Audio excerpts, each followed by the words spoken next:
Namo tassa bhagavato arahato sama sambuddhassa. Namo tassa bhagavato arahato sama sambuddhassa. Namo tassa bhagavato arahato sama sambuddhassa.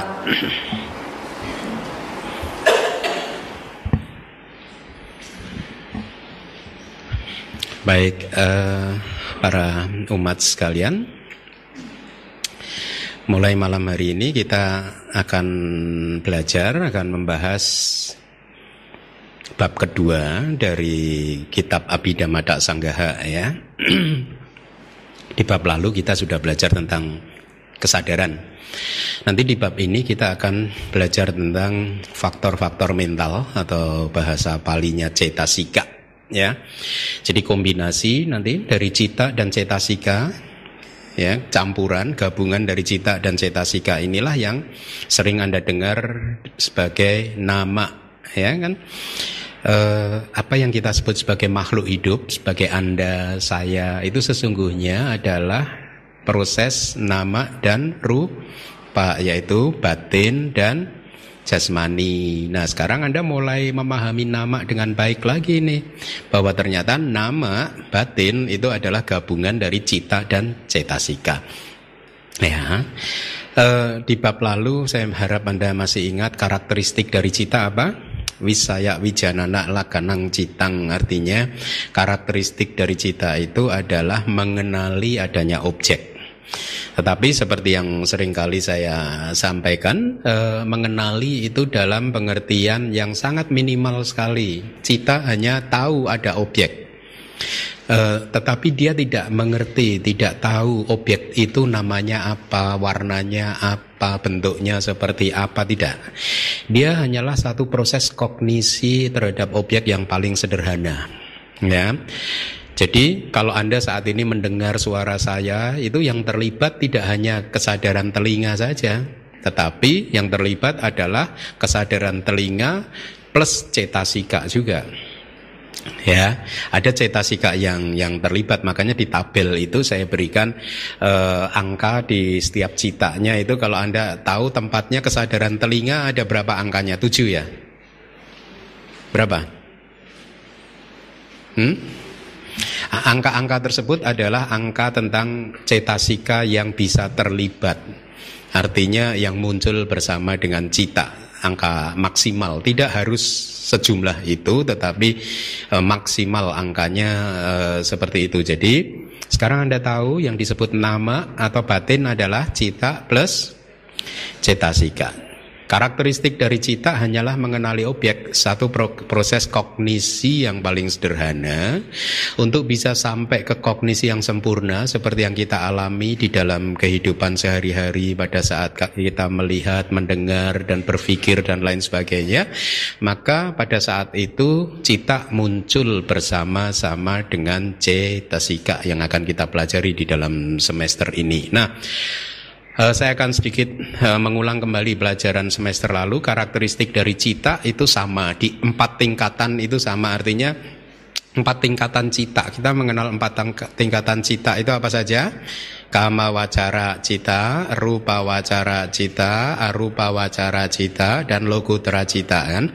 Di semua 4 tingkatan ini karakteristiknya cita itu sama. Ya, nanti pada saat belajar cetasika kadang ada di tingkatan tertentu karakteristik tertentu tidak bisa ditemukan. Ya, tapi khusus untuk cita karakteristiknya sama. Mau kama wacara cita ataupun yang tertinggi lokutra cita, karakteristiknya sama. Nah, fungsi dari cita. Jadi begini, kita semester ini akan mulai mempelajari mendefinisikan dhamma, mendefinisikan cita dan juga atau cetasika dengan menggunakan 4 alat untuk mendefinisikannya, ya. Yaitu apa? Yang pertama karakteristiknya. Kemudian kita akan juga mempelajari fungsi dari setiap cetasika. Kemudian kita juga akan mempelajari yang ketiga adalah manifestasi perwujudannya, ya, bagaimana cetasika tertentu itu tampak pada saat kita bermeditasi, itu tampaknya seperti apa gitu. Kemudian yang keempat adalah sebab terdekat dari kemunculannya yang bisa membuat cetasika atau cita tertentu muncul, itu sebab terdekatnya apa. Nah, berkaitan dengan cita, fungsi dari cita adalah pubanggama rasang. Fungsinya adalah pubanggama. Pubanggama itu artinya apa? Pemimpin, pelopor. Sering kan Anda mendengar di dalam Dhammapada, pikiran adalah pelopor, begitu ya kira-kira ya. Sesungguhnya bukan pikiran yang menjadi pelopor, tetapi cita yang menjadi pelopor. Ya, jadi itu adalah fungsinya. Pubanggama itu artinya mendahului, berada di depan. Artinya apa? Dia menjadi pelopor, menjadi pemimpin dari semua aktivitas nama, aktivitas cita dan cetasika. Ya, nanti Anda akan tahu bahwa cetasika itu adalah faktor mental yang tergantung, kemunculannya bergantung atau tergantung kepada cita. Jadi itu adalah fungsi dari cita sebagai pemimpin, ya, sebagai pelopor, berada di depan atau mendahului cetasika. Jadi misalkan pada saat indera mata Anda bertemu dengan objek mata saya, maka yang menjadi pelopor adalah kesadaran mata, cita, ya. Cetasika nanti akan bergantung kepada kesadaran mata tersebut untuk melakukan proses kognisi, sehingga akhirnya muncul kesadaran mata, kesadaran menerima, dan seterusnya. Itu nanti detailnya di bab keempat kita akan belajar hal tersebut. Jadi fungsi ini yang juga harus Anda pahami, bahwa cita adalah pelopor, pubanggama, ya. Cita itu adalah pemimpin, mendahului cetasika, meskipun cita dan cetasika itu muncul bersama-sama, tetapi cita dianggap sebagai pemimpinnya, sebagai pelopornya, ya. Jadi kalau di kitab tafsir itu di kitab Dhammasangganyattakatha, ya, diberi perumpamaan seperti ini. Seperti apa? Seorang penjaga kota yang menjaga kota, dia berdiri di perempatan, di tengah-tengah perempatan, dan kemudian dia bisa mengetahui si A muncul dari pintu utara, dari sebelah sana, si B muncul dari sebelah kanan, si C muncul dari sebelah kiri, begitu, ya. Jadi itu adalah fungsi dari cita, dia sebagai pelopor dan juga dalam proses mengenali objeknya, ya. Nah, manifestasinya, artinya manifestasi itu adalah penampakannya. Pada saat Anda bermeditasi, cita itu kelihatannya itu seperti apa sih? Apakah sebagai benda berwujud yang mempunyai warna merah, biru, dan lain sebagainya? Tidak, ya. Cita tidak berbeda dengan rupa yang mempunyai bentuk, mempunyai warna, dan lain sebagainya. Cita hanyalah satu energi saja. Nah, penampakannya adalah di dalam mata meditator adalah sebagai satu proses yang berkesinambungan, proses yang sambung menyambung secara sempurna, seolah-olah tidak terputus. Tapi kalau samadhi Anda itu berkembang, cita itu sesungguhnya antara satu cita dan cita yang kedua itu ada jedanya, ya, terputus, tidak menyambung secara sempurna. Saya harap Anda masih ingat perumpamaan tentang barisan apa? Semut hitam. Apakah semut satu dan semut yang keduanya gandeng, dempet? Apa itu istilahnya? Lengket, tersambung? Tidak kan? Ada jedanya kan? Nah, kira-kira seperti itulah proses batin Anda. Ya, jadi saat ini Anda melihat ke arah saya, mendengar ke arah saya, berpikir tentang apa yang Anda dengar, itu seolah-olah proses tanpa putus kan? Ya, tetapi kalau Anda bermeditasi, Anda akan melihat ternyata ada jeda antara satu cita dan juga cita yang lain. Inilah yang disebut menyambung secara sempurna, seolah-olah tersambung padahal tidak. Atau bahasa Palinya itu sandana pacupadana. Jadi manifestasinya itu sandana, tersambung secara sempurna sebagai satu kesinambungan proses. Tanpa bantuan samadhi saat ini kita kesulitan, bahwa sesungguhnya ternyata proses melihat, mendengar, dan berpikir itu adalah 3 proses kognitif yang berbeda yang muncul saling bergantian, silih berganti. Ya, nah itu adalah manifestasinya. Sebab terdekatnya adalah nama, rupa, pada, tanah. Artinya sebab terdekat kemunculan dari cita adalah adanya nama, rupa, adanya batin dan jasmani. Saat ini contohnya, Anda bisa melihat atau kesadaran melihat muncul. Kenapa kesadaran melihat muncul? Karena ada rupa, yaitu apa? Saya sebagai objeknya, atau indera mata Anda itu juga merupakan bentuk rupa.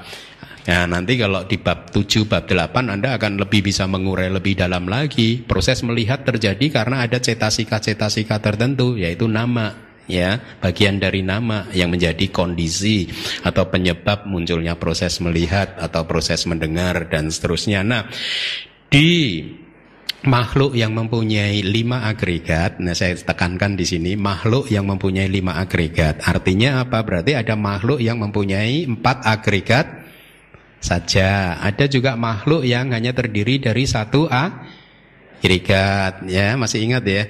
Makhluk yang terdiri dari 4 agregat yaitu makhluk arupa Brahma, karena hanya mempunyai nama saja, tidak mempunyai rupa. Arupa Brahma, arupa, tidak mempunyai rupa dia, tidak mempunyai jasmani.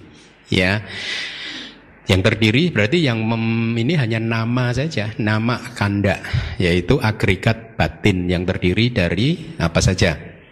Perasaan, agregat perasaan, agregat persepsi, agregat formasi batin, dan juga agregat kesadaran. Ya, saya harap Anda ingat nama kanda itu apa saja?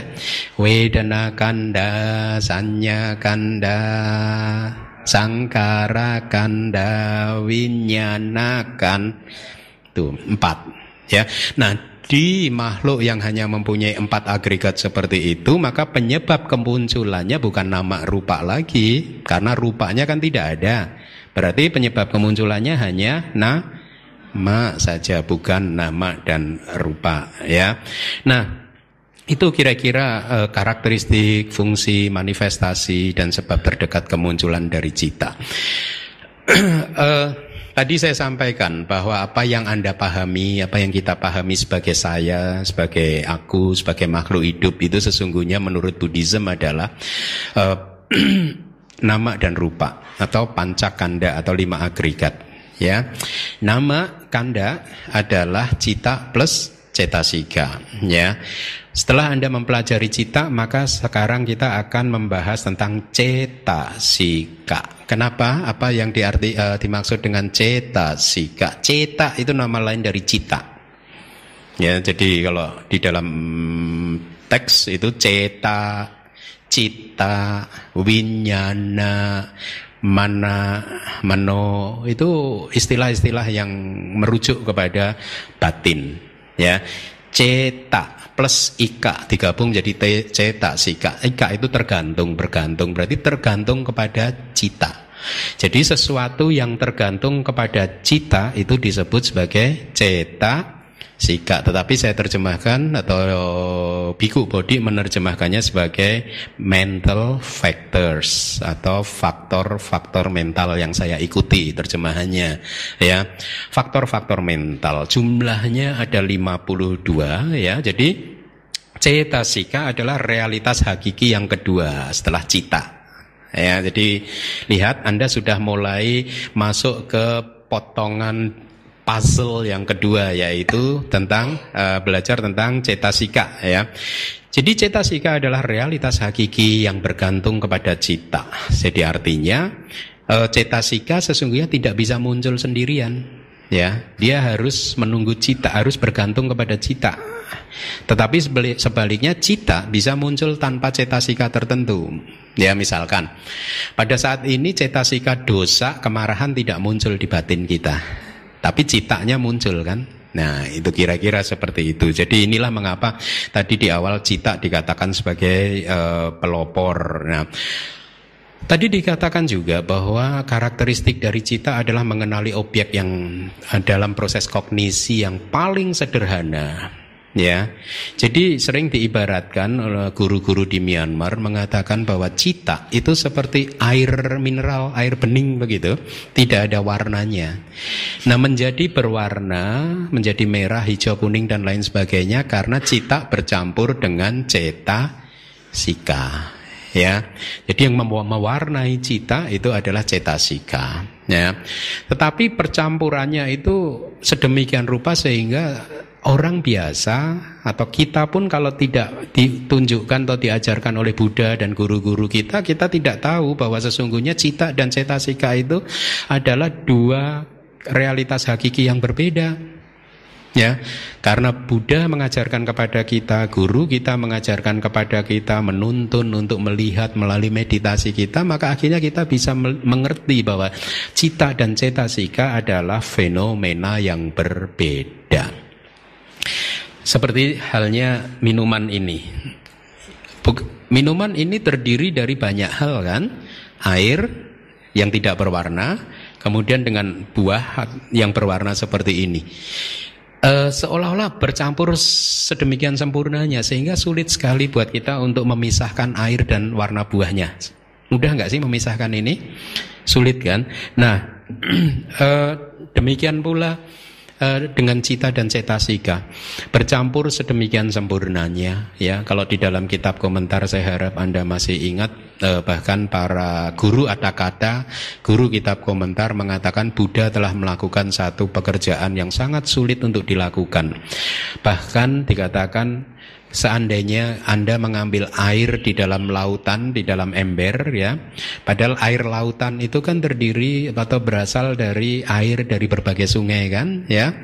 Nah, kemudian Anda ambil dalam tempayan, dalam ember, kemudian Anda pisah-pisahkan bahwa air yang ini berasal dari sungai A, air yang itu berasal dari sungai B gitu. Dan dikatakan oleh para guru Atthakatha bahkan memisahkan cita dan cetasika masih lebih sulit daripada memisahkan air tadi. Ya, jadi sedemikian sulitnya. Untung saja Buddha mengajarkannya kepada kita sehingga kita bisa tahu ya. Nah, cetasika akhirnya kita tahu adalah yang mewarnai cita, artinya apa? Yang menyempurnakan proses kognisi. Proses kognisi itu proses mengenali objeknya, proses memahami objek, proses bereaksi terhadap objek, yaitu proses kognisi. Menjadi sempurna karena adanya bantuan dari cetasika atau faktor-faktor batin ya. Nah, faktor batin yang terlibat nanti akan muncul untuk menjalankan fungsinya sendiri-sendiri juga. Makanya di chart yang ini yang saya harap Anda sudah mendapatkannya ada angka-angkanya kan? Ya.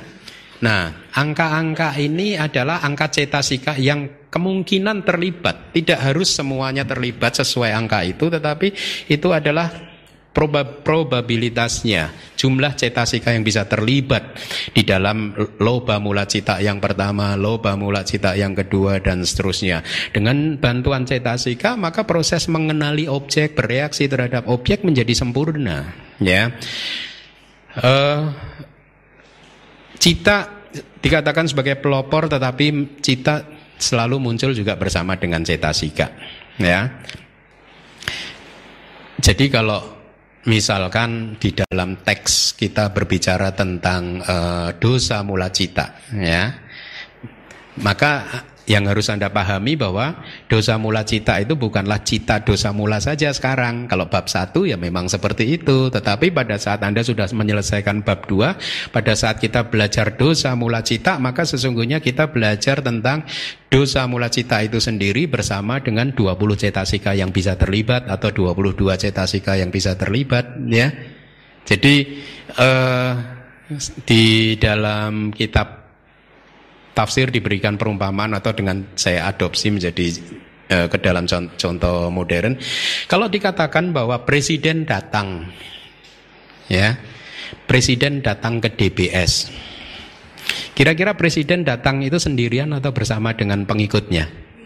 Bersama-sama dengan pengikutnya, kira-kira seperti itu. Jadi kalau kita berbicara tentang loba mula cita, maka kita tidak berbicara tentang cita saja, tetapi kita juga berbicara plus pengikut-pengikutnya, yaitu cetasika yang akan kita pelajari ya. Jadi presidennya adalah siapa? Cita. Pengikutnya adalah, nah, tapi cetasika aman karena nggak mungkin di reshuffle sama cetasika. Nggak ada reshuffle dalam hubungan cita dan cetasika. Ini presidennya. Baik, jadi itu informasi awal yang saya ingin Anda pahami. Kemudian mari kita lihat cetasika, faktor-faktor mental.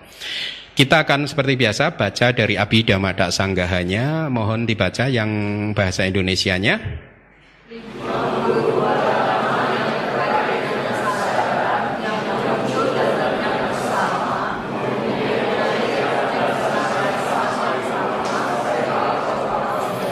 Nah, Anda cermati 52 dhamma ya, seperti yang pernah saya katakan, kalau kita menemui kata dhamma dengan D kecil ini bisa berarti apa saja. Bisa berarti fenomena, dalam hal ini berarti dhamma ini adalah cetasika ya.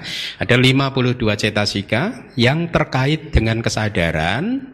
Kemudian kalimat berikutnya itu ada 4 poin yang harap Anda ingat-ingat. Muncul bersama dengan cita, 1. Poin kedua, lenyap bersama dengan cita. Poin kedua. Poin ketiga, mempunyai objek yang sama dengan objeknya cita. Kemudian poin yang keempat apa? Mempunyai landasan yang sama ya dengan cita. Jadi artinya apa? Cetasika ini karakternya kalau dihubungkan dengan cita itu 4 tadi. Sebagai satu entity, wujud, fenomena, cetasika itu muncul bersama dengan cita, ya, lenyap bersama dengan cita, mempunyai objek yang sama dengan cita. Artinya begini ya, nanti akan saya jelaskan detailnya. Kalau saat ini kesadaran mata Anda melihat ke arah saya, maka cetasika yang terlibat juga melihat ke arah saya. Objeknya sama, ya, mempunyai landasan yang sama dengan cita. Kalau kesadaran mata Anda muncul karena ada landasan mata kan, ya, maka cetasika juga mempunyai landasan mata sebagai landasannya. Kira-kira seperti itu. Jadi 4 hal ini harus Anda pahami. Ini adalah apa? Bisa dikatakan sebagai karakteristik dari cetasika. Nah, tadi sudah saya katakan cita itu mempunyai karakteristik apa? Mengenali adanya objek. Dalam hal karakteristik ini berarti sesungguhnya ada berapa cita? Ada 1 saja. Cita sebagai satu fenomena batin, fenomena mental itu hanya 1 fenomena saja. Tetapi variasinya menjadi 89 atau 121 itu karena cita muncul salah satu alasannya bersama dengan cetasika yang berbeda-beda. Variasinya menjadi akhirnya 121 atau 89 secara singkat. Nah, kalau di dalam kitab teks itu menjadi 89 karena dibedakan menjadi berdasarkan buminya, tingkatannya. Masih ingat? Ada tingkatan apa saja berarti? Bumi. Kama wacara, rupa wacara, harupa wacara, dan lokutra. Kemudian berdasarkan jatinya cita menjadi 89, yaitu jenisnya. Ada berapa jenis? 4 lagi, yaitu kusala, akusala, wipaka, kiriya. Kemudian dibedakan berdasarkan sampa yoga dhammanya atau dharma yang berasosiasi dengannya, seperti pandangan salah atau kebijaksanaan ya, dan lain sebagainya. Maka cita juga bisa menjadi akhirnya kita ketemu. Atau kemudian dibedakan juga berdasarkan sangkaranya, ada yang spontan, ada yang tidak spontan. Kemudian dibedakan jadi atau berdasarkan faktor jananya, vitaka, wicara, piti, suka, ekagata. Kemudian dibedakan berdasarkan objeknya. Ya, kesadaran mata itu melihat objek mata, kesadaran telinga mendengar suara, objeknya berbeda-beda. Sehingga akhirnya cita jumlahnya menjadi 89 atau dibedakan berdasarkan magga dan pala. Nah, ini di dalam kitab teks. Jadi sesungguhnya cita hanya ada 1. Tetapi menjadi 89 karena dibedakan berdasarkan apa yang sudah saya sebutkan tadi. Nah, jadi pada awal-awal kelas ini, Acarya Anuruddha di dalam kitab Abhidhamma Pitaka akan menganalisa terlebih dahulu 52 cetasika ini. Kita akan analisa satu persatu dulu ya. Kita akan pelajari sifat, ciri, karakteristik, fungsi dan lain sebagainya dari masing-masing dari 52 cetasika ini ya. Nanti setelah kita selesai menganalisa, kemudian kita akan mencoba untuk mensintesakannya dengan dua metode, yaitu Sanggaha Naya atau metode asosiasi kombinasi, bagaimana cita dan cetasika bergabung begitu ya. Jadi kita akan uraikan satu per satu. Nah, berkaitan dengan 4 karakteristik dari cetasika, yang pertama apa tadi? Muncul bersama dengan cita. Nah, kenapa harus ada 4 karakteristik? Nah, ini adalah pola dari Abhidhamma. Karena Abhidhamma itu memberikan batasan-batasan dengan presisi yang sangat tinggi, sehingga kita bisa memahami fenomena tertentu tidak salah memahaminya gitu. Oleh karena itu semua didefinisikan dengan sangat detail sekali. Termasuk cetasika ada 4. Kenapa tidak hanya didefinisikan sebagai fenomena yang muncul bersama dengan cita saja? Tidak. Ya, karena kalau cetasika itu adalah fenomena yang muncul bersama dengan cita, maka ada fenomena lain juga yang muncul bersama dengan cita, yaitu rupa. Nanti ya. Nah, kalau dikatakan cetasika itu muncul bersama dengan cita, artinya begini, keberlangsungan. Muncul itu keberlangsungan. Usia kehidupan cita dan usia kehidupan cetasika yang sangat singkat sekali. Nah, di dalam Abhidhamma, usia kehidupan, masa berlangsungnya cita cetasika yang sangat singkat sekali ini dibedakan menjadi 3 sub-momen. 3 momen, sub-momen, yaitu apa? Muncul, berlangsung, lenyap. Ini yang dimaksudkan muncul bersama dengan cita dan lenyap bersama dengan cita itu dalam 3 sub-momen ini, cetasika bersama dengan cita. Muncul, berlangsung, lenyap. Atau bahasa palinya upada titik bangga.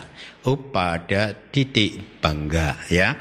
Jadi tidak bisa dikatakan definisinya hanya satu saja, bahwa cetasika adalah dhamma yang muncul bersama dengan cetasika, karena rupa materi itu juga ada yang muncul bersama dengan cita. Oleh karena itu untuk membatasi supaya rupa kita tidak bingung dengan memasukkan rupa sebagai cetasika, maka definisi yang kedua kita beri, yaitu apa? Dibatasi. Di samping muncul bersama dengan cita, dia juga lenyap bersama dengan cita. Ya, dengan demikian rupa tertentu menjadi dikeluarkan dari definisi ini. Paham ya maksudnya ya? Kenapa ada 4 karakteristik? Kenapa? Karena rupa itu masa berlangsungnya, kalau cita tadi hanya muncul, berlangsung, lenyap, ya, katakanlah ini satu cita kana, satu momen dari kesadaran, maka rupa itu usianya 17 kali lebih panjang. Ya. Kalau cita itu hanya satu momen saja, satu cita kana, rupa itu 17 cita kana. Lebih panjang. Sehingga untuk membatasi rupa tidak masuk dalam definisi sebagai cetasika, definisi yang kedua kita berikan, dia harus lenyap bersama dengan cita. Paham ya? Nah, karakteristik yang ketiga apa? Mempunyai objek yang sama dengan cita. Kan tadi saya katakan kan, kalau citanya melihat ke arah saya, maka cetasika juga objeknya juga saya, sama.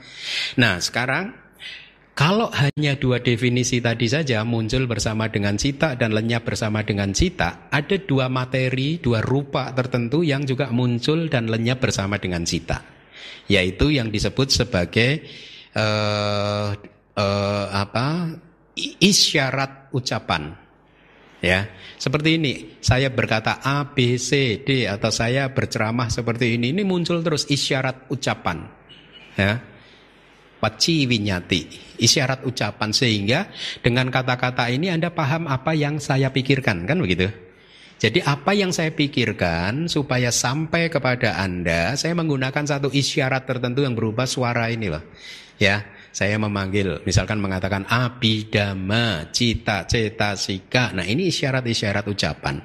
Nah, dikatakan bahwa isyarat ucapan ini juga rentang usianya, keberlangsungannya juga sama dengan cita, muncul dan juga lenyap barengan. Nah, supaya dua hal ini, isyarat ucapan dan juga isyarat kayak winyati. Kayak winyati itu isyarat tubuh ini. Misalkan saya punya pikiran untuk memanggil Anda, misalkan memanggil Pak Aris ya, pikiran saya. Supaya Pak Aris tahu bahwa saya memanggil dia, apa yang harus saya sampaikan? Saya harus menggunakan isyarat tubuh. Sehingga dia paham bahwa saya memanggil dia. Ya. Jadi ini media dari batin pikiran untuk berkomunikasi dengan dunia luar dengan menggunakan suara atau dengan menggunakan gerakan tubuh. Keduanya bukan satu bentuk nama atau batin. Isyarat ucapan dan isyarat tubuh adalah satu bentuk rupa, materi. Ya, nah usianya juga seperti itu, muncul dan lenyap bersama dengan cita. Nah, supaya dia tidak dimasukkan ke dalam kategori sebagai cetasika, maka karakteristik atau definisi yang ketiga diberikan, yaitu mempunyai objek yang sama dengan cita. Kenapa? Karena suara tidak mempunyai objek. Yang bisa mempunyai objek adalah nama atau batin, cita dan cetasika. Rupa tidak bisa mengambil objek. Materi tidak bisa mengambil objek. Kenapa? Dikatakan karena materi itu sendiri sesungguhnya adalah objek. Dia tidak bisa mengambil objek, tidak bisa memulai satu proses kognisi terhadap objek. Ya, jadi definisi yang ketiga diberikan. Dengan demikian akhirnya sekarang udah jelas nih. Oh, yang dimaksud cetasika itu adalah fenomena yang muncul bersama cita, lenyap bersama cita, dan mengambil objek sama seperti yang diambil oleh cita. Nah, definisi yang keempat sebenarnya tidak dalam keperluan untuk mengeksklud atau mengeluarkan apapun, ya, tapi hanya untuk menambah pemahaman kita supaya lebih akurat lagi. Cetasika adalah fenomena mental yang mempunyai landasan yang sama dengan cita. Jadi kalau proses kognisi melalui pintu mata, maka cita dan cetasika landasannya adalah landasan mata. Kalau proses kognisi mendengar suara, maka cita dan cetasika memanfaatkan landasan telinga Anda untuk muncul. Ya, jadi itu pun kalau landasan ini berlaku hanya di alam kehidupan atau di makhluk yang mempunyai materi kan. Kalau di rupa Brahma, arupa Brahma, makhluk yang tanpa materi, cita mereka muncul tidak memerlukan landasan. Kenapa? Karena mereka tidak mempunyai rupa. Landasan itu satu bentuk rupa, satu bentuk materi. Ya, jadi di alam arupa Brahma, para Brahma yang tidak mempunyai tubuh jasmani, cita mereka muncul tanpa harus bergantung kepada landasan. Ya, nah jadi dengan demikian saya harap Anda mendapatkan informasi yang cukup tentang apa itu cetasika. Ya, nanti di bab ke-6 sangat menarik sekali Abhidhamma pada saat berbicara tentang landasan. Ya, landasan itu adalah tempat di mana cita dan cetasika itu bergantung muncul. Ya, kalau seseorang tidak mempunyai landasan mata, maka dia tidak bisa melihat. Mau yang dikatakan rohnya apapun, ya dia nggak akan bisa melihat. Kalau tidak ada aku, jiwa, roh, diri yang bisa melihat tanpa landasan mata. Kalau tidak ada landasan telinga juga nggak ada siapapun, sesakti apapun bisa mendengar. Nggak bisa. Ya, jadi lihatlah seperti yang minggu lalu saya katakan bahwa semua proses kehidupan ini hanyalah proses alamiah pada saat korek api bergesekan dengan kotak korek api, batang landasan bergesekan dengan objeknya masing-masing, maka muncul kesadaran yang bergantung kepada landasan tersebut. Jadi begitu pemahaman Anda. Dengan demikian Anda mulai bisa meraba-raba. Oh, itu yang dimaksud dengan anatta. Ya, anatta. Tidak ada diri yang melihat, tidak ada diri yang berpikir, tidak ada diri yang mendengar, dan seterusnya. Nah, mari kita lihat di dalam teks apa yang kita bisa dapatkan dari kitab tafsirnya. 4 karakteristik dari asosiasi cita dan cetasika itu tadi yang sudah saya uraikan, itu disebut sebagai 4 karakteristik asosiasi cita dan cetasika. Ya, apa tadi? Muncul bersama dengan cita, lenyap bersama dengan cita, Mempunyai objek yang sama dengan cita, kemudian ya, bagus. Nah, berikutnya cetasika yang berjumlah 52 itu dibagi menjadi 3 kelompok besar. Ya, di dalam tabel 21 itu Anda lihat ada 3 kelompok besar. Kelompok yang pertama adalah faktor-faktor mental umum atau anya semana cetasika, jumlahnya ada 13. Ya, nanti kita akan belajar ini semua. Kemudian kelompok yang kedua adalah faktor mental tidak baik. Akusala cetasika, jumlahnya ada 14. Kelompok yang ketiga adalah faktor-faktor mental yang indah atau sobena cetasika, jumlahnya ada 25 ya. Jadi Anda lihat itu, faktor-faktor mental yang umum ini agak netral ya. Disebut sebagai umum karena dia bisa muncul di kesadaran akusala, bisa juga muncul di kesadaran kusala. Jadi kayak netral, dia kayak berdiri di tengah-tengah seperti ini ya. Kalau akusala cetasika, dia hanya muncul bersama dengan akusala cita. Dia tidak bisa muncul bersama dengan sobana cita. Jadi dia kayak ekstrim kirinya, katakanlah begitu. Kemudian sobana cetasika, dia hanya bisa muncul dengan sobana cita saja, kesadaran yang indah saja. Dia tidak akan bisa muncul dengan kesadaran akusala. Ya, jadi pengelompokannya sedemikian rupa. Inilah mengapa Abhidhamma sebagai satu kitab yang hanya terdiri dari mungkin 50 halaman, kitab kecil saja, itu menjadi sangat terkenal kalau di Myanmar atau untuk para pelajar Buddhis, pelajar Abhidhamma di dunia ini, karena Acarya Anuruddha telah dengan sangat bagusnya mengelompokkan apa yang ada di dalam Abhidhamma, menyingkat ya, karena komposisi cetasika yang kita pelajari di Abhidhamma Sanggaha itu sebenarnya hanya ringkasan yang dilakukan oleh Acarya Anuruddha, pengarang bukunya, dari meringkas Abhidhamma Pitaka. Di dalam Dhammasanggani Vibhanga, cetasika tidak diuraikan dengan urutan-urutan yang semudah seperti yang kita temui di dalam Abhidhamma Sanggaha ya. Nah, mari kita lihat lagi. 52 cetasika mempunyai karakteristiknya masing-masing ya. Karakteristik individual yang sering saya katakan sebawa lakana ya. Jadi masing-masing dari 52 mempunyai karakteristik juga 52. Masing-masing mempunyai karakteristiknya sendiri. Seperti yang contoh yang saya katakan, kalau Anda sudah paham 52 kelereng dengan warna yang berbeda, maka Anda akan mudah mengenalinya kan? Ini kelereng dengan berwarna merah, hijau, biru, dan lain sebagainya. Nah, 52 cetasika juga seperti itu. Kemudian sebagian dari mereka itu berasosiasi dengan pasti, niyata, ya, dan yang lain tidak pasti. Ini nanti di bagian akhir dari buku atau bab kedua ini. Jadi ada cetasika tertentu, ya, dia katakanlah loba cetasika, dia pasti pada saat loba mula cita muncul, loba cetasika pasti muncul. Tetapi ada cetasika tertentu yang tidak pasti, artinya tidak harus muncul. Ya, misalkan kecemburuan. Kecemburuan itu isa, itu adalah cetasika yang berasal dari kelompok dosa cetasika, kelompok kebencian. Jadi kecemburuan ini tidak harus muncul, tidak selalu muncul pada saat dosa mula cita muncul. Nah, kira-kira seperti itu ya. Tapi nanti di bagian akhir kita akan bicara detail tentang hal seperti ini. Nah, mari kita lihat. Jadi dari faktor-faktor mental umum yang tadi jumlahnya 13 dibagi menjadi dua kelompok di tabel 21. Lihat dua kelompok, subkelompok, yaitu yang satu universal. Ya, Anda lihat.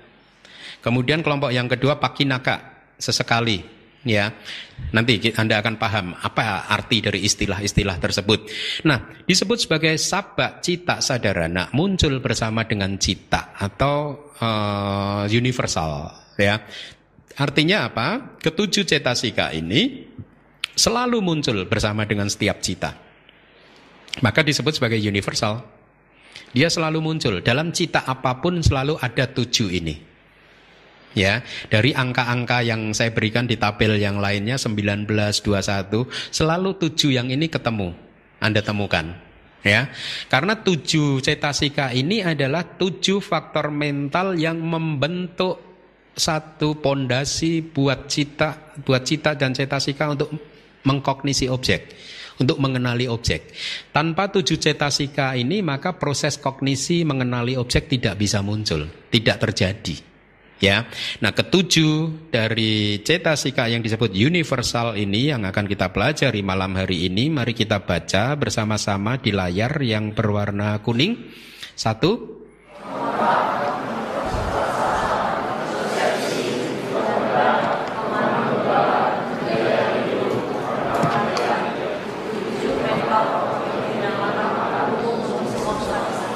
Ya, artinya umum untuk semua kesadaran, berarti dia selalu ada di setiap kesadaran. Ya, dia selalu ada. Ya, tetapi walaupun saya berikan bahasa Indonesianya, saya harap Anda hafalkan juga bahasa Palinya seperti yang ada di dalam tabel.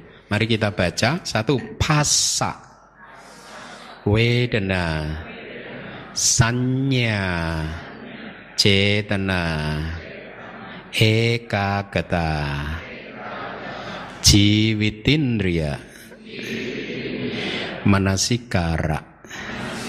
Ya, saya sudah memberikan contoh untuk menghafal dengan lebih mudah di ini ya kemarin ya. Apa? Dengan menggunakan singkatan-singkatan. Ya, ya Anda harus hafal. Ini harga mati, nggak bisa ditawar. Phassa, Wedana, Sanya, Cetana, Ekagata, Jiwitindriya dan Manasikara. Ya, Anda harus hafalkan Palinya. Karena kalau Anda hafal Palinya lebih menguntungkan. Kenapa? Karena terjemahan bahasa Indonesia, bahasa Inggris bisa berbeda-beda. Masih lebih untung bahasa Inggris karena ada bhikkhu body. Ya, jadi kita semua sekarang referring untuk ininya ke beliau. Ya, ada keseragaman. Ya, tapi kalau Anda udah paham bahasa Palinya, hafal bahasa Palinya itu lebih bagus ya. Nah, mari kita lihat komentarnya ya. Jadi tadi sudah saya sampaikan faktor mental umum ada 13 dibagi menjadi 2 kelompok, sub kelompok, yaitu yang universal ada 7 yang akan kita pelajari malam hari ini dan yang sesekali ya minggu depan kita akan pelajari itu. Iya, mungkin ada baiknya Anda mengenal kata Palinya ya. Anya semana. Anya semana. Anya itu apa? Yang lain gitu. Ya. Jadi kalau semana sama ya sama-sama yang lain. Jadi kalau istilahnya kalau Anda bisa bergaul dengan semua kelompok, maka Anda ini orang yang anya semana. Kesana bisa, kesini bisa, sama, equal. Ya, tidak condong ke sini, tidak condong ke kanan kira-kira ya. Itu istilahnya anya semana. Jadi di sini diterjemahkan sebagai faktor mental umum karena dia bisa muncul hampir dengan semua cita. Khususnya yang universal itu muncul dengan semua cita. Ya, jadi tadi saya katakan bahwa 7 cetasika tersebut adalah 7 faktor mental yang sangat penting di dalam proses kognisi kan? Ya, nanti Anda lihat apa yang dimaksud, kenapa ini sangat penting, sangat esensial di dalam proses kognisi ya. Tanpa adanya 7 cetasika ini proses kognisi tidak muncul ya. Nah, mari kita lihat.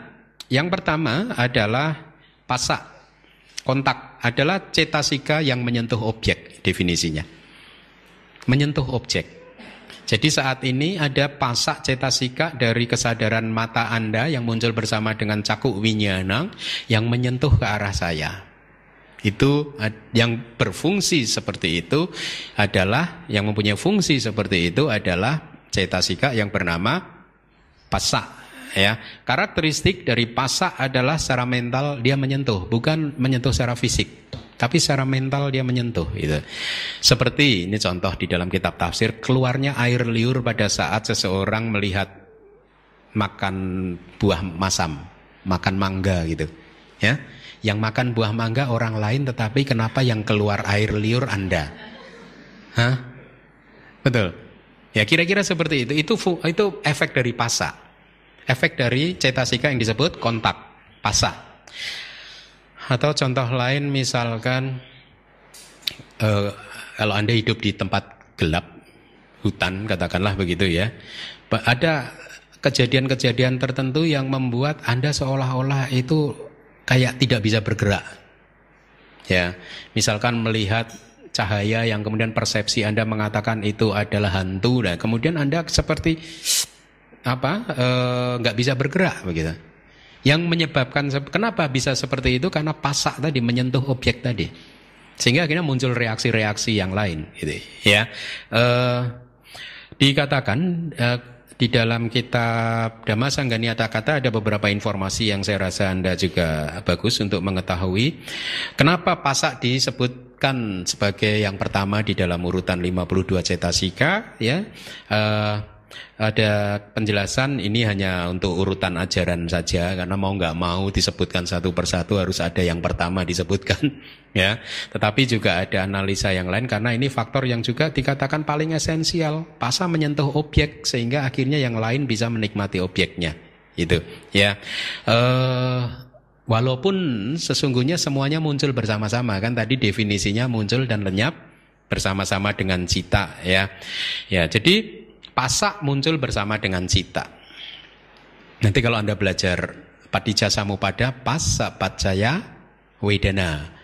Karena ada kontak, maka wedana perasaan muncul.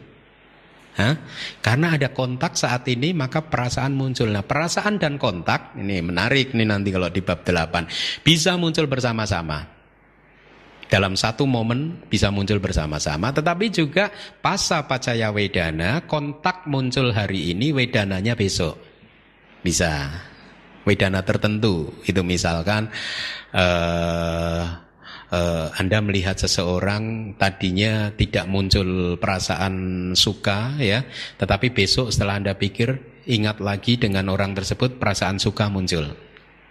Ya, jadi kontak yang hari ini memunculkan perasaan besok itu. Kalau di dalam Padhana itu disebut pakatu panisaya, pakatu upanisaya, itu artinya hubungan yang si wedana tadi, perasaan suka tadi mendapat dukungan yang sangat kuat secara alamiah dari pasak yang muncul sebelumnya. Kira-kira seperti itu. Nah, dikatakan bahwa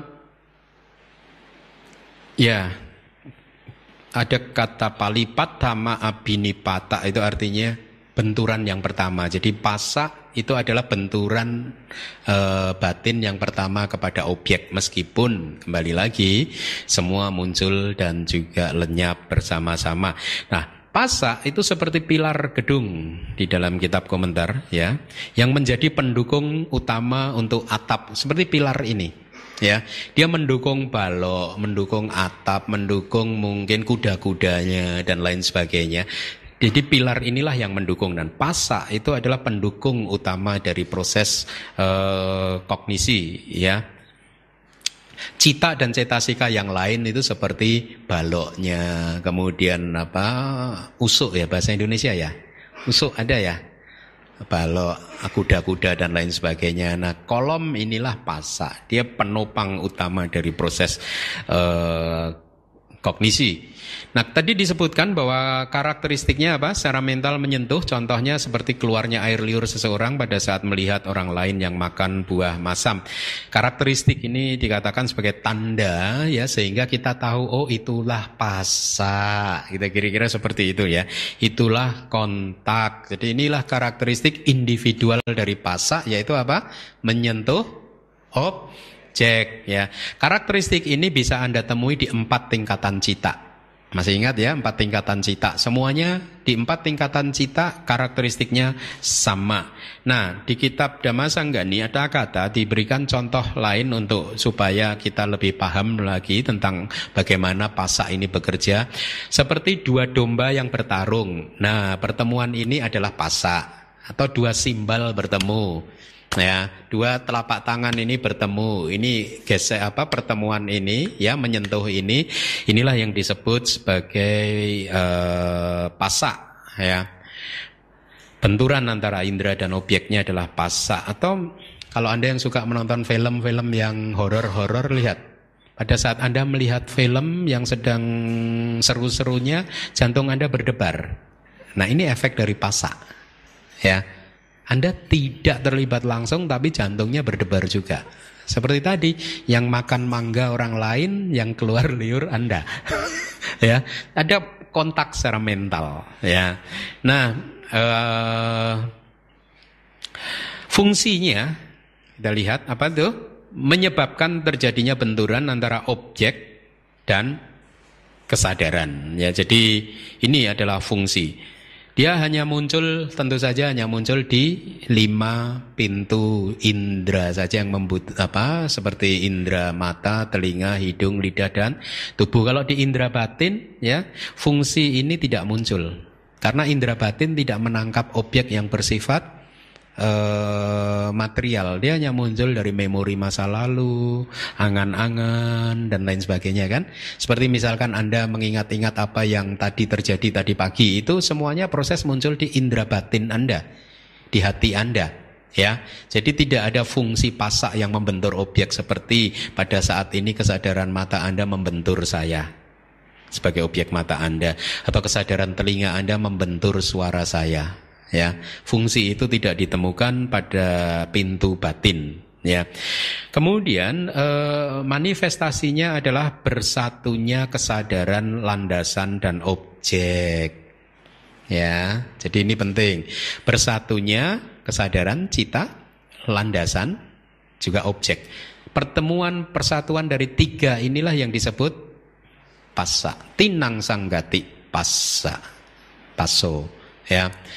Kalau di dalam sutta itu bahasanya seperti ini. Cakunca, paticca, rupeca, caku winyanang upajati. Cakunca, paticca, rupeca.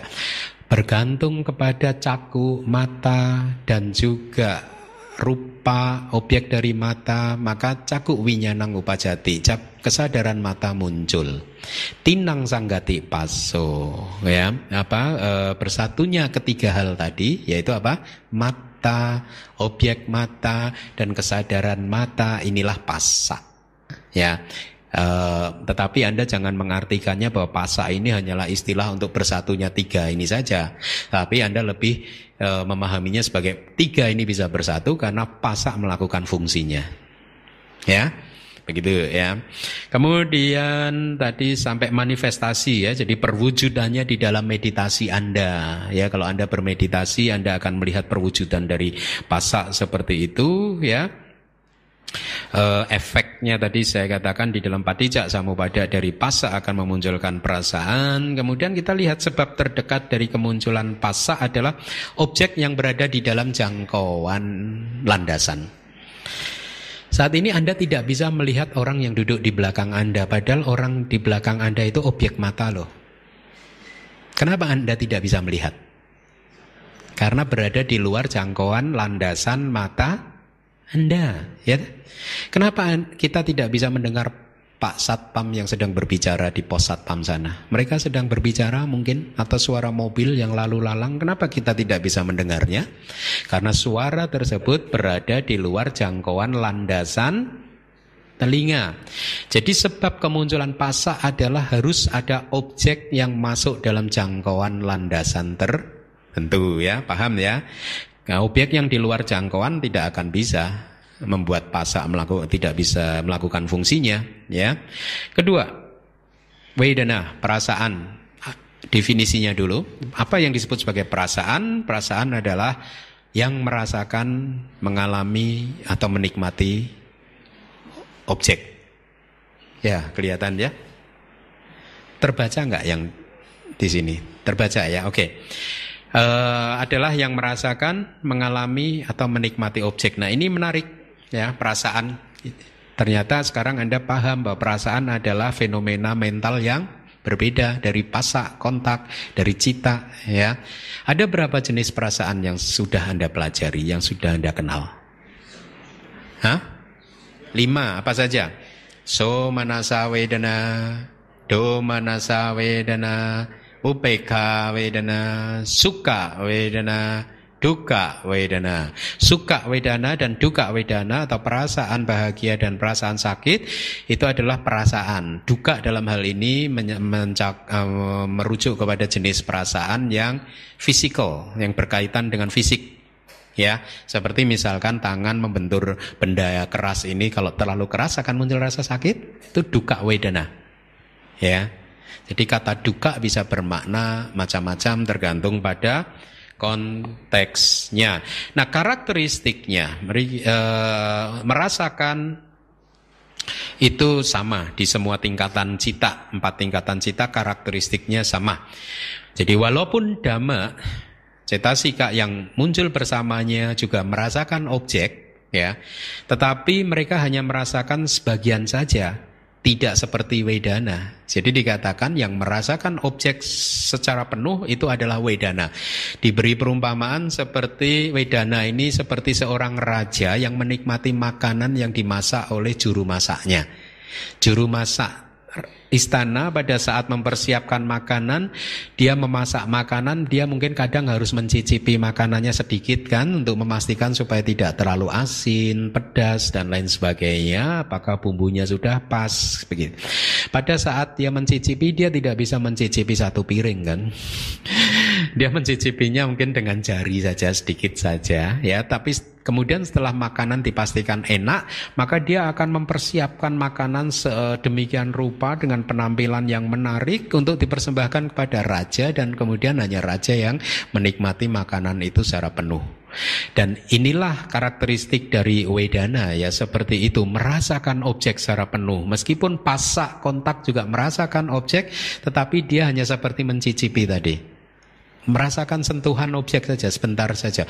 Tetapi yang merasakan keseluruhannya, suasana hati yang kemudian menjadi terlibat, menjadi suka, tidak suka, senang, tidak senang, itu wedana. Ya,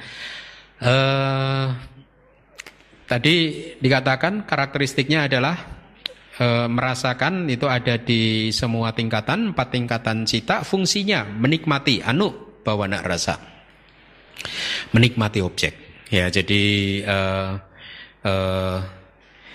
kalau kita bicara tentang kata menikmati, jangan kemudian berpikir oh berarti wedana hanya menikmati objek yang enak saja ya.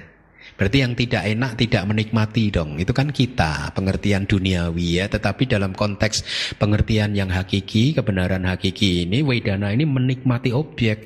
Kalau objeknya tidak enak ya, yang muncul kan domanasa wedana kan. Ya dia tetap menikmati, dalam pengertian tetap menikmati objek secara penuh ya. Kemudian manifestasinya adalah kepuasan dari faktor-faktor mental.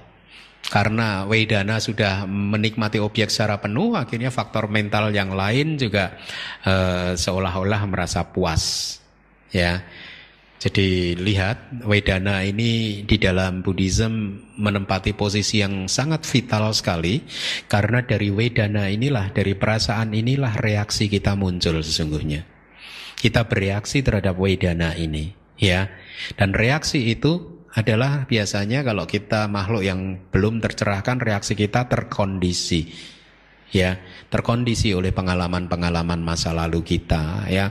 Kalau objeknya menyenangkan kita melekatinya, kalau objeknya tidak menyenangkan kita marah. Itu kan kondisi, kebiasaan-kebiasaan kita masa lalu ya. Kemudian sebab terdekatnya adalah ketenangan ya. Jadi kalau Anda nanti kesulitan menghafalkan 4 alat untuk mendefinisikan cetasika ini ya, jangan patah semangat. Cukup Anda pahami mungkin karakteristik atau fungsinya. Itu sudah cukup membantu untuk meditasi Anda ya. Minimal satu karakteristik atau fungsi Anda hafalkan. Ya, dan itu sangat membantu. Tidak hanya membantu meditasi Anda, tetapi juga membantu Anda di dalam kehidupan Anda sehari-hari ya. Supaya Anda tidak mudah terjebak oleh kilesa-kilesa Anda. Yang ketiga adalah persepsi, sanya ya. Definisinya adalah yang mencatat objek sebagai biru, kuning, merah dan lain sebagainya, itu sanya. Sanya itu adalah faktor mental yang membuat Anda tahu saya adalah asin keminda. Ya. Sanya adalah faktor mental yang membuat Anda tahu ya apapun, Anda bisa mempersepsikan sesuatu apapun itu. Ya, jadi karakteristik dari sanya adalah mencatat. Jadi dikatakan mencatat seperti ini. Seperti tukang kayu, ya pada saat dia memotong-motong balok atau kayu, dia akan mencatat, memberi tanda. Potongan yang ini dia beri tanda, potongan yang itu dia beri tanda sedemikian rupa sehingga apa?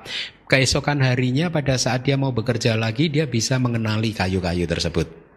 Ya, sama pada saat Anda pertama kali melihat ke arah saya, mungkin 4 tahun lalu Anda kenal saya pertama kali, Anda sebelum bertemu dengan saya Anda tidak kenal saya kan? Pada saat Anda melihat pertama kali, sanya persepsi mencatat. Oh, biku yang seperti ini bernama Asin Keminda. Fungsinya adalah supaya besok kalau Anda bertemu lagi Anda sudah langsung kenal saya, Asin Keminda. Itu persepsi. Ya, itu adalah karakteristik dari persepsi. Fungsi mengenali apa yang sudah dicatat sebelumnya. Tadi sudah saya katakan seperti seorang tukang kayu yang mengenali potongan kayu yang telah dia beri tanda ya dengan menggunakan keahliannya.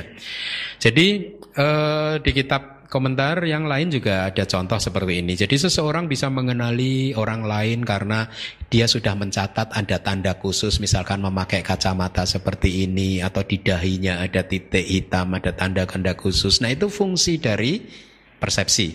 Ya, fungsi ini supaya apa? Bisa dikenali di belakang hari. Ya. Kemudian yang ketiga adalah manifestasi dari persepsi adalah kecenderungan atau tendensi abhiniwesa karana.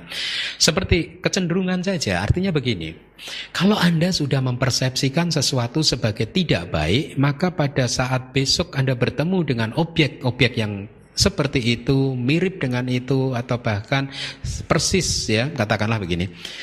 Kalau Anda sudah memberi tanda bahwa si A itu adalah orang yang jahat, ya, maka besok kalau Anda bertemu dengan si A, kecenderungan pikiran Anda akan menuduh dia, menghakimi dia sebagai orang, Anda anggap sebagai orang yang jahat.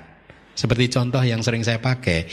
Dulu pada waktu kelas 2 SD, saya melihat saya agak sedikit tidak suka dengan salah satu kawan, ya, yang setiap hari berantem.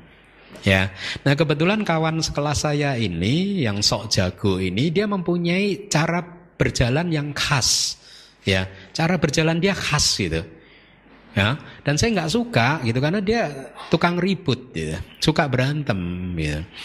Nah tanpa saya sadari pada saat saya beranjak remaja, saya melihat seseorang dengan cara jalan yang mirip dengan dia, langsung loh saya nggak suka sama dia. Itu persepsi, ya. Karena persepsi sudah memberi tanda seseorang yang jalannya seperti ini pasti dia tukang berantem, tukang ribut, nggak baik, saya nggak suka, saya tolak. Jadi apa pelajaran yang bisa kita dapat dengan penjelasan saya ini? Pelajaran yang bisa kita dapat adalah hati-hati persepsi Anda bisa salah. Paham? Persepsi bisa salah, sanya bisa salah.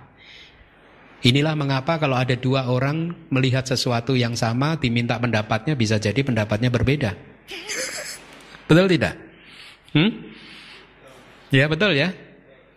Hal yang dilihat sama, dialami bersama-sama, begitu ditanya kesannya bisa berbeda-beda. Ya, karena persepsi itu tidak bisa dipercaya, terdistorsi. Buat seseorang yang masih belum tercerahkan persepsinya masih terdistorsi. Sanya wipalasa, menganggap sesuatu sebagai kekal, penuh kebahagiaan, ada diri, indah dan lain sebagainya. Ya, itu yang disebut terdistorsi. Nah, manifestasinya kecenderungan. Seperti orang buta melihat seekor gajah, ya dia akan mendefinisikan sesuai dengan keterbatasannya, betul tidak? Ya, jadi kalau orang buta melihat gajah, kalau yang dia pegang adalah ekornya, maka pada saat ditanya gajah itu seperti apa? Seperti cambuk katakanlah ya. Kalau yang dipegang itu perutnya, berarti gajah itu seperti apa? Seperti kendang ya. Kalau yang dipegang itu kakinya, gajah itu seperti apa? Jadi alat penumbuk kalau di dalam kitabnya. Kalau alat penumbuk padi gitu. Jadi lihat, persepsi kita tidak bisa dipercaya. Jangan terlalu percaya pada persepsi kita. Dengan demikian kita bisa make peace dengan setiap pengalaman kehidupan. Ya, tidak menjadi korban dari persepsi kita yang seringkali hanya menjadi awal dari kemunculan reaksi-reaksi yang negatif. Nah, kenapa persepsi ini tidak bisa dipercaya? Karena biasanya persepsi itu muncul dari masa lalu seperti saya tadi. Pada saat remaja saya bertemu dengan seseorang yang belum pernah saya kenal sama sekali. Ya, tetapi cara berjalan dia mengingatkan ke saya pada pengalaman saya pada waktu kelas 2 SD. Dan otomatis saya menolak untuk bergaul dengan dia. Jadi persepsi ini selalu memakai data dari masa lalu. Ini poin ini yang harus Anda pahami ya. Sehingga artinya apa? Kalau kita pakai data dari masa lalu untuk menilai apa yang muncul di saat ini, maka kita tidak berada di saat kekinian loh. Kita menilai sesuatu yang muncul hari ini berdasarkan data-data yang kita kumpulkan dari kemarin atau tahun lalu atau 10 tahun yang lalu loh. Kita objektif nggak dengan demikian seperti ini? Enggak kan? Ya. Tetapi nanti kalau seseorang yang sudah tercerahkan, tentu saja persepsi akan jadi termurnikan, ya. Nah, kemudian sebab yang terdekat, ya, karena ketidakstabilannya, ada kalimat berikutnya ya, manifestasi itu ya.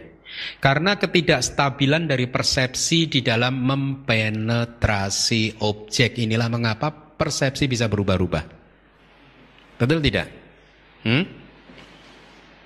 Anda yang sudah punya pasangan, Anda cinta sama pasangan Anda? Hah?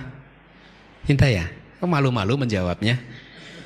Anda tahu kan persepsi Anda terhadap pasangan aja berubah-ubah kan? Huh? Betul tidak? Ya, kenapa bisa seperti ini? Karena persepsi sanya tidak mempunyai daya yang cukup untuk mempenetrasi objek, sehingga dia tidak bisa mempersepsikan objek secara apa adanya. Ya, itu yang dimaksud tidak stabil. Sebab terdekat kemunculan persepsi adalah objek apapun yang sudah muncul, ya. Seperti rusa, di dalam kitab kita diberi contoh seperti rusa yang menganggap patungan di sawah itu sebagai manusia beneran. Itu kan persepsinya si rusa atau si burung sawah kan. Burung sawah itu kalau melihat patung di tengah sawah dia takut loh. Ya, pada saat dia mau hinggap di padi pohon-pohon tersebut, kalau patungnya itu digerakkan dia lari gitu, karena dianggap itu manusia bener. Kenapa? Persepsi si burung terdistorsi. Ya. Dia menganggap manusia beneran padahal bukan. Kita pun juga seperti itu. Persepsi kita sering membodohi kita, sering menipu kita, sering menjanjikan sesuatu yang akhirnya ternyata hanya membuat kita berada dalam situasi yang sulit. Ya, mari yang berikutnya kita lihat. Yang keempat adalah kehendak cetana, ya.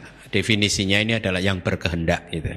Cetana ini mengarahkan dirinya sendiri dan juga cetasika lain dan cita yang muncul bersamanya ke objek untuk menyelesaikan tugas. Nah, ini yang disebut kama.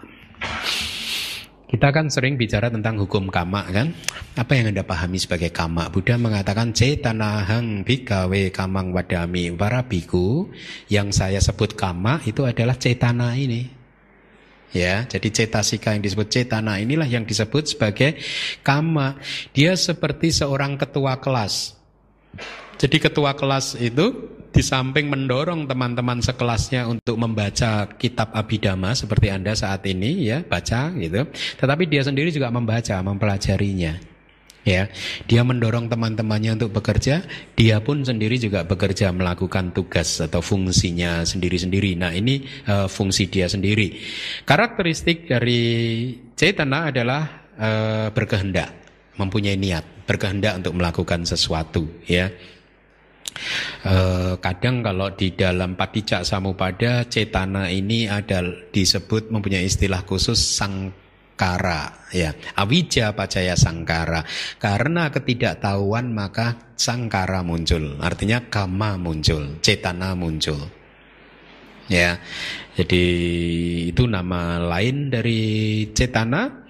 Kemudian karakternya adalah berkehendak, berniat, tetapi seperti ketua kelas tadi yang dia belajar untuk dirinya sendiri, tetapi juga mengingatkan teman-teman lain untuk juga ikut belajar. Sama, cetana juga seperti itu. Kalau cetana ini mempunyai niat untuk datang ke Dhamma Wihari, ya, maka dia juga mendorong cetasika yang lain untuk juga datang ke Dhamma Wihari. Kira-kira seperti itu, yaitu karakteristiknya.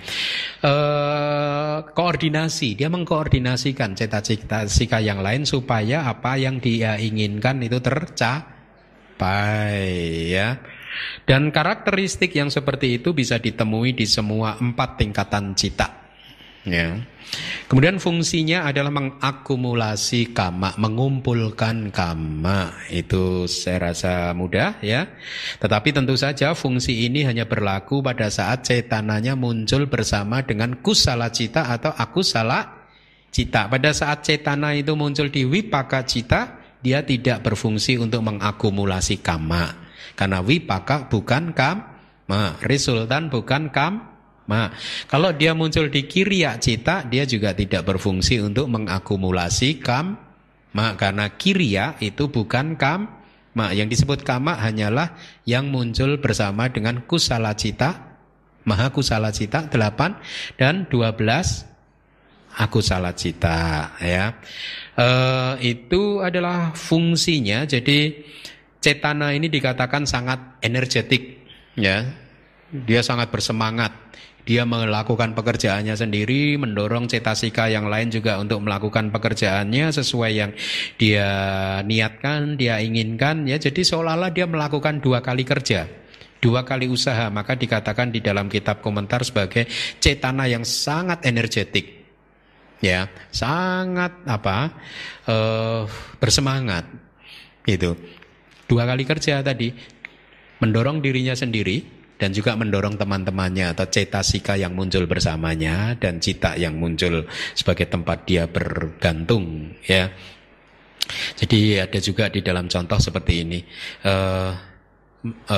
Ada seorang tuan tanah yang membawa 55 pekerja. Angka 55 ini hanyalah angka simbolik yang menunjukkan kepada cetasika, dhamma-dhamma yang bisa bergabung bersama dengan cetana, ya, ke kebun untuk berpanen, untuk memanen, ya. Dia sendiri bekerja keras untuk memanen tanamannya, ya, melipat gandakan tenaga dan usahanya sambil berkata, ayo kamu juga ambil sabit kamu, ini dipotong, ini dipanen, dan lain sebagainya. Nah, kira-kira cetana itu seperti itu.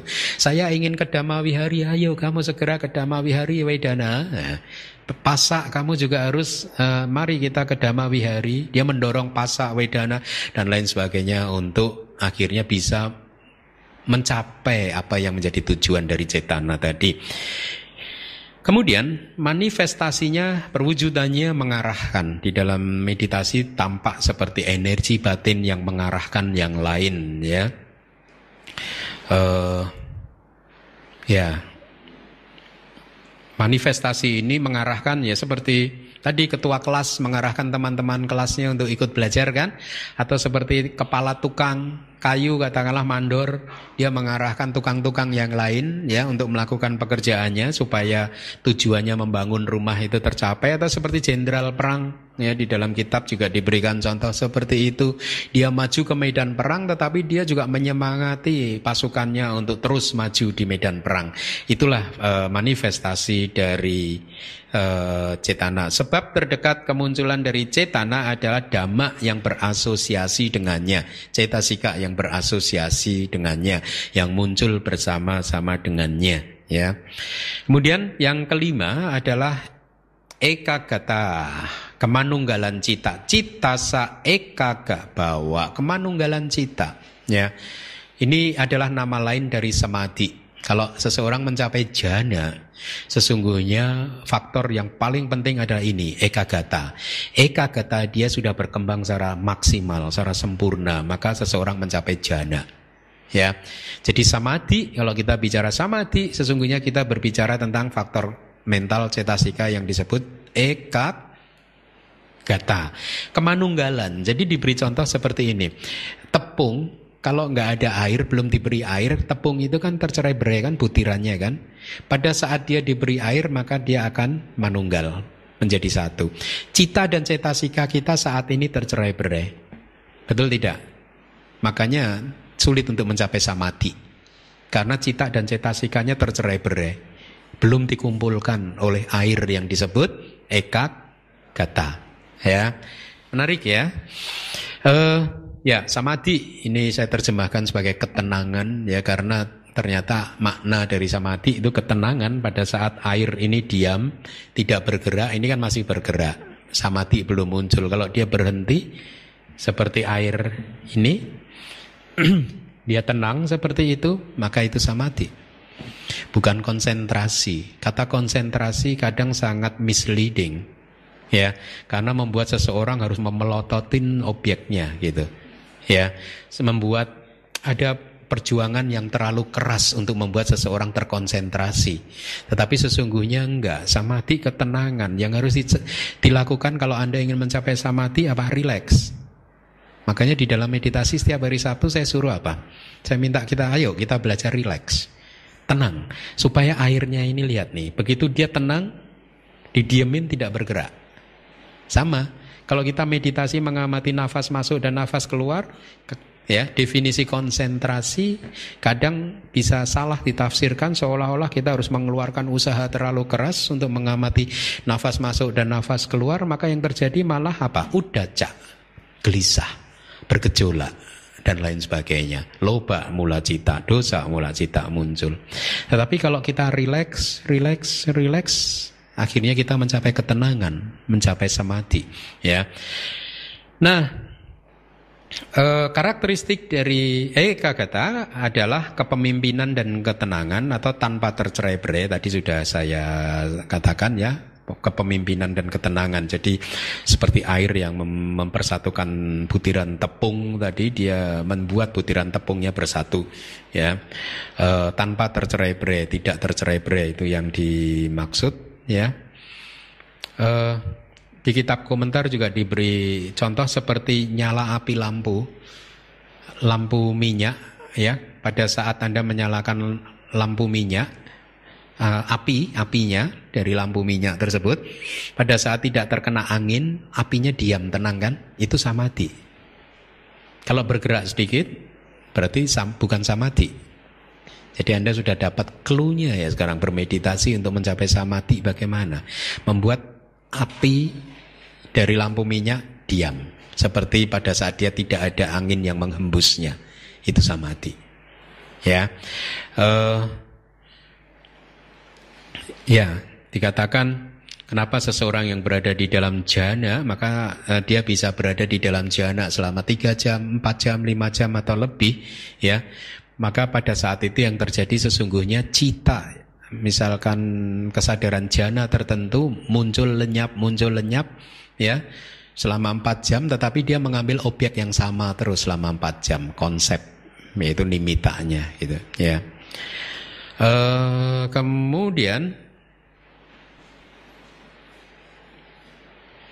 fungsinya mempersatukan dhamma yang muncul bersamanya atau cetasika yang muncul bersamanya, seperti air tadi mengadon tepung menjadi apa? Pasta ya. Ini dari kitab tafsirnya. Jadi di dalam kitab tafsir juga ada contoh ini, seperti seorang raja yang turun ke peperangan, dia akan menenangkan pasukannya, memberi semangat tapi menenangkan pasukannya supaya tenang ya, tidak takut ya. Demikian pula samadhi, kira-kira seperti itu. Dia akan karena dia pemimpin kan tadi kan, akan mendorong cetasika yang lain untuk tenang. Manifestasinya adalah ketenangan atau pengetahuan ya. Batin yang sudah tenang atau sudah mencapai samadhi ya. Batin yang seperti ini penuh kebijaksanaan. Oleh karena itu sering dikatakan batin yang sudah mencapai samadhi bisa melihat segala sesuatu apa adanya. melihat realitas hakiki ini apa adanya. Jadi itu manifestasi dari samadhi. Kalau Anda sudah mencapai samadhi, maka lihat, Anda akan mampu melihat nama dan rupa dengan lebih jelas lagi. Bagaimana hubungan sebab dan akibat itu terlihat dengan sangat jelas. Bagaimana anicca, dukkha dan anatta itu sangat jelas sekali. Bagaimana reaksi-reaksi batin kita di masa lalu itu ternyata sering membuat kita menderita, ya. Sering kita tersenyum setelah kita keluar dari meditasi. Sering kali kita tersenyum, betapa bodohnya kita selama ini, ya. Kenapa dulu saya bisa bereaksi seperti itu, ya, gitu. Ya, pada saat Anda sedang bereaksi secara negatif, pada saat ini Anda tidak mampu melihat bahwa itu adalah kebodohan. Tetapi pada saat Anda sudah masuk ke alam meditatif yang sangat dalam sekali, Anda akan melihat bahwa reaksi-reaksi seperti itu adalah kebodohan. Sehingga seringkali kalau keluar dari alam meditatif seperti itu, Anda akan tersenyum-senyum. Bodoh ya dulu itu, ya. Kenapa begitu, ya? Itulah yang dikatakan manifestasi dari samadhi, pengetahuan akan muncul, ya. Sebab terdekatnya kebahagiaan. Nah, ini harus Anda pahami. Kalau Anda ingin memunculkan samadhi, maka berlatihlah untuk menjadi orang yang bahagia, ya. Banyak senyum. Jangan kayak robot. Diem aja. Kalau kamu kok diem aja, kan cool. Enggak cool lah kayak gitu. Samahito yata bhutang janati pasati. Ya, dia akan memahami dan melihat, ya, seseorang yang sudah mencapai samadhi, ya, yang sudah tenang seperti itu, janati pasati, akan tahu dan akan melihat yata bhutang, realitas apa adanya, realitas atau sesuai dengan realitas, ya.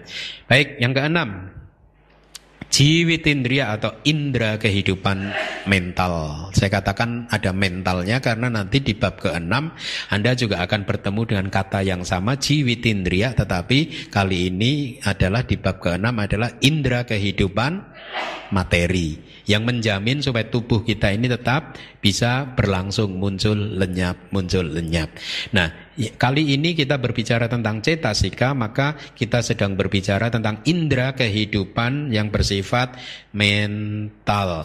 Jiwita, jiwitindriya, jiwita dan indriya. Jiwita itu kehidupan, ya, adalah dhamma yang muncul bersamanya. Jadi artinya yang membuat sesuatu menjadi hidup, bisa berlangsung dalam 3 sub momen tadi, muncul, bertahan sesaat, lenyap.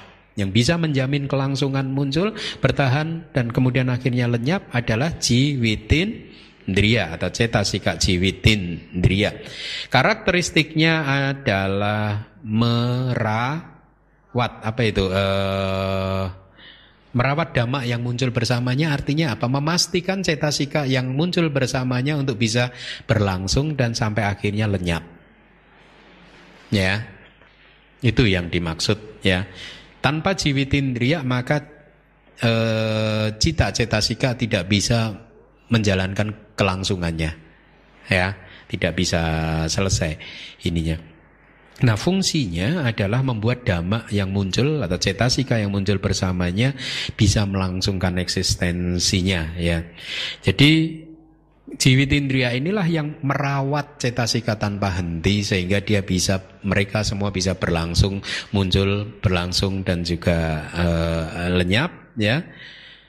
Diberi contoh seperti air yang merawat keberadaan teratai, ya. Jadi air tersebut memastikan supaya teratainya tetap hidup. Jiwitindriya memastikan cetasika yang lain tetap hidup, muncul, berlangsung, lenyap, ya. Nah, dikatakan hanya merawat saja, ya, bukan menyebabkannya muncul, karena penyebab kemunculan dari cetasika adalah faktor yang lain. Pada saat cetasika sudah muncul, maka jiwitindriya akan merawat supaya dia bisa melakukan fungsinya sampai selesai, ya. Dan pada saat cetasika tertentu lenyap, jiwitindriya juga lenyap bersama-sama dengan cita, ya. Kemudian fungsi tadi membuat dhamma yang muncul bersama bisa melangsungkan eksistensinya, ya tadi sudah saya sampaikan, memastikan cetasika yang lain bisa bekerja dengan baik, berlangsung sampai akhir. Manifestasinya adalah menguatkan keberadaan cetasika yang muncul bersamanya supaya tetap bisa berlangsung, tetap hidup, sebab terdekat kemunculannya adalah dhamma mental atau cetasika, cita dan cetasika yang harus dia rawat. Ya. Yang terakhir manasikara, ini menarik, perhatian, ya. Saya terjemahkan sebagai perhatian. Nanti kita akan bertemu dengan cetasika yang disebut sati, ya. Saya belum tahu akan kita terjemahkan sebagai apa. Mungkin kita terjemahkan sebagai perhatian penuh untuk membedakan dengan manasikara. Ini perhatian. Sati adalah perhatian penuh, mindfulness, ya. Nah, tetapi berbeda, perhatian penuh dan perhatian berbeda, ya. Karena kalau sati, perhatian penuh, itu adalah faktor mental yang indah. Ada di nomor keberapa itu? 29. Lihat ya, ada ya? 29. Faktor mental yang indah, ya. Jadi dia bertanggung jawab pada memori, daya ingat Anda. Kalau Anda yang daya ingatnya tajam, itu artinya sati Anda bagus. Ya, tapi dalam konteks meditasi, sati tidak berkaitan dengan daya ingat, tetapi sati berkaitan dengan kehadiran batin Anda secara penuh di saat sekarang ini, gitu. Ya. Jadi tidak dicampur dengan persepsi dari masa lalu, tidak dicampur dengan obsesi akan masa depan. Batin benar-benar full berada pada detik ini, saat ini, di sini, gitu. Itu yang disebut sati dalam konteks meditasi. Ya, kalau perhatian ini bisa bercampur dengan masa lalu, ya, bisa bercampur dengan obsesi juga. Jadi tidak murni, gitu. Karakteristiknya mengarahkan dhamma yang muncul bersamanya ke objek. Cita cetasika yang muncul bersamanya ke objeknya, itu fungsi dari manasikara atau perhatian. Karakteristik fungsinya adalah mengikat cita cetasika yang muncul bersamanya ke objek, ya. Perwujudannya berhadapan-hadapan dengan objek, seolah-olah berhadapan-hadapan dengan objek, sehingga perhatian bisa muncul, ya. Sebab terdekatnya adalah objek, ya. Ya, kemarin saya sempat melihat di kitab Dhammasanggani, manasikara terjemahannya manasemingkaro, atau berbuat melakukannya di batin. Ya, jadi di dalam kitab Dhammasanggani penjelasannya, manasikara ini atau perhatian ini yang membuat, ya, mengarahkan batin ke objek, membuat batin bisa berbeda. Saat ini mengarah ke sini, nanti mengarah ke yang lain mengarah ke yang lain. Ini adalah fungsi dari karakteristik dari manasikara atau perhatian. Seperti seolah-olah seperti kusir, kalau di dalam kitab Dhammasanggani ada kata seperti kusir, dia mengarahkan keretanya mau kemana. Itu. Nah, perhatian ini juga yang mengarahkan cita dan cetasika ke objek mana dia menuju. Gitu. Tanpa perhatian maka batin tidak bisa mengarah ke objek, ya. Jadi dengan 7 cetasika yang sudah kita pelajari, tadi dikatakan sebagai cetasika yang universal, artinya 7 cetasika tadi muncul di 89 cita atau 121, ya. Inilah mengapa mereka diberi nama umum untuk semua cita, ya. Jadi dengan demikian maka selesailah kelas kita malam hari ini.